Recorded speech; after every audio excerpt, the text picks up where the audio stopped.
So I openly mentioned that the next version of NRG will focus on handling large geometry sculpted in ZBrush or in Blender that can be directly imported inside the NRG editor and be used in real time.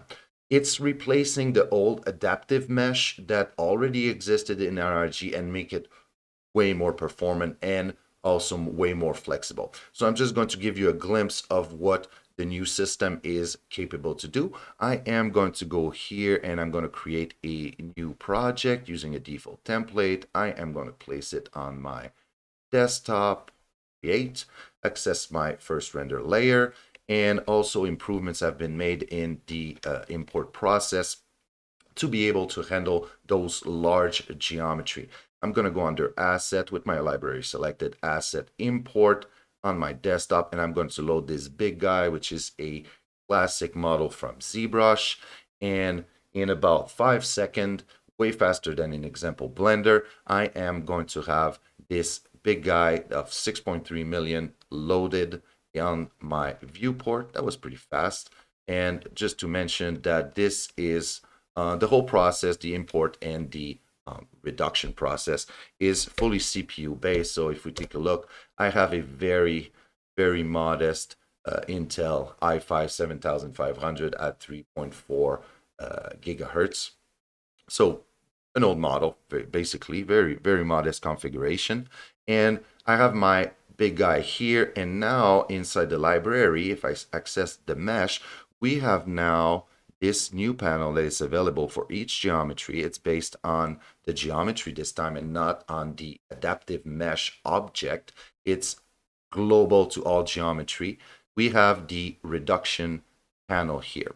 So it's a two-step process. The first step, we are going to build the reduction data. Notice once again that this is 6.3 million triangle, 1 and 2 and 3, and I have already my reduction data that is there. Once my reduction data is built, I got two choices. I can use it directly in real time, and based on these slider here, I can adjust the geometry. So it's really good to use for the real-time method is good for to use in example for a terrain. I'm going to have a 10, 30 million triangle terrain that it's in front of me. And by adjusting the detail and the outline ratio, I am going to be able to focus on having more dense geometry of what is close to the camera, and everything that become more far to the camera start to be automatically reduced. I'm going to demonstrate here the offline method. That was for the real-time method. For the offline method, once we got that reduction data, we can start generating level of detail. So I got this guy here. I have my reduction data, and I'm going to say, generate me 8 level of detail. I'm going to click 1 and 2 and not even 3. I got already 8 level of detail generated, ranging from 6.3 million all the way down to 8K, as we can see here. So if now I use this guy, this big guy here, and I convert it into a adaptive mesh, right away we can see that the triangle count drop as it is not as close on screen. If I slightly zoom in, we can see that now it's back at 6.3 million. So based on the detail ratio here, we can tweak that, let's say around 80 something, and as increase the size of my viewport, as my camera go back, we can see that now it is automatically switching from one level of detail to another. If we move the cursor out of the way, up to a certain point that we don't even see the difference.